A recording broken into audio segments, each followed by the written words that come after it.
Do you yearn to get even faster at solving Rubik's Cube but just don't know where to begin? Well, after watching this video, consider your problem solved.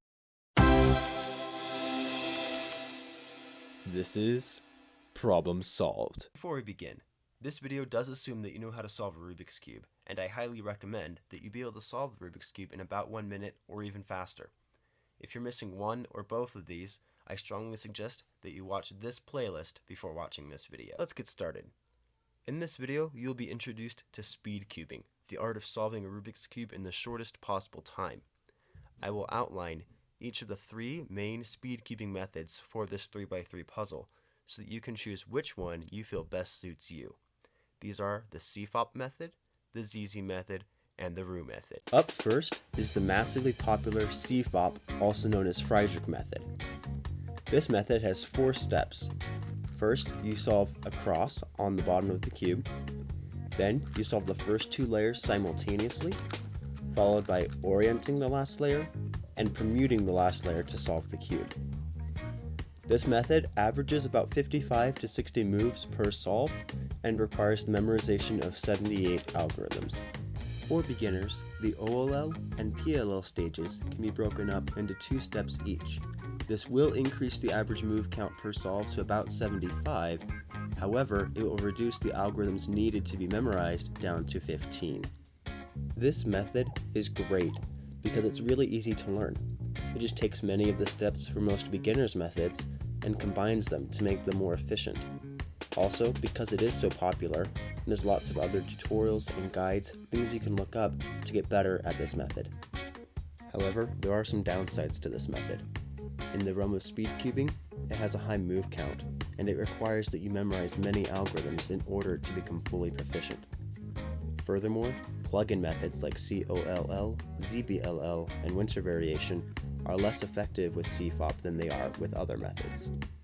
All that being said, CFOP is great for beginners who just want to jump right into the world of Speedcubing. Up next is the modern ZZ method. This method has 4 steps, beginning with the distinctive EO line, which orients every edge on the cube and forms a line across the bottom.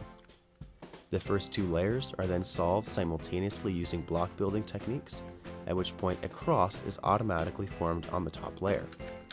Then there is orientation of the last layer, followed by permutation of the last layer to solve the cube.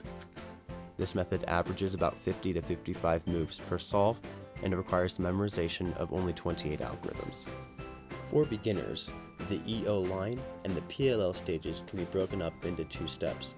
This will increase the average move count to about 60 to 65 turns, but it will reduce the algorithms needed to be memorized down to 15. ZZ is great because it has a low move count.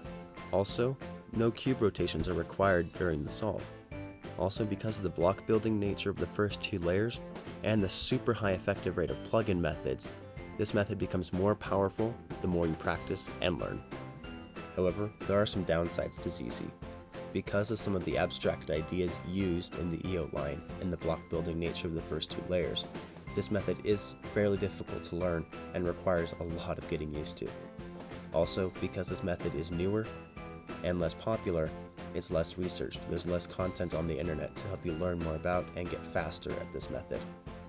All that being said, ZZ is great for anyone who is serious about getting into Speedcubing.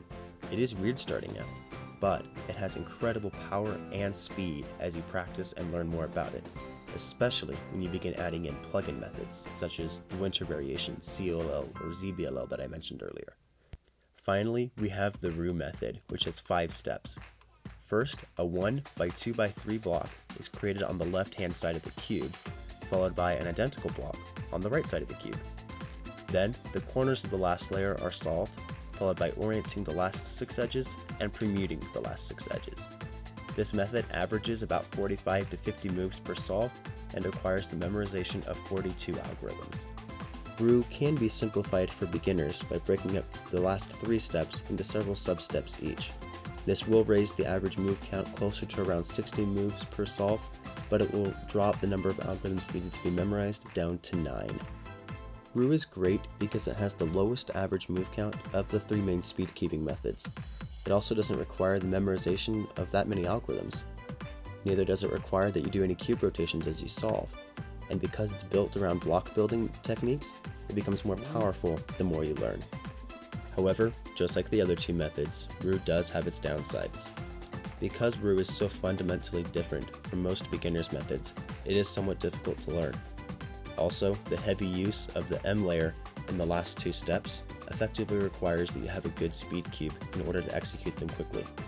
Furthermore, because Roux is not commonly used, there's not a super whole lot of content or other research out there to help you learn about and get faster at it. All that being said, Roux is a solid speed cubing method. Its hyper low move count gives it the potential to be the fastest of the three methods. Furthermore, it's really fun to solve the cube using Roux. You are now ready to choose which speed cubing method you wish to learn. Go ahead and subscribe to my channel so you can be notified as I release tutorials on each of these methods. This has been Problem Solved. Over and out.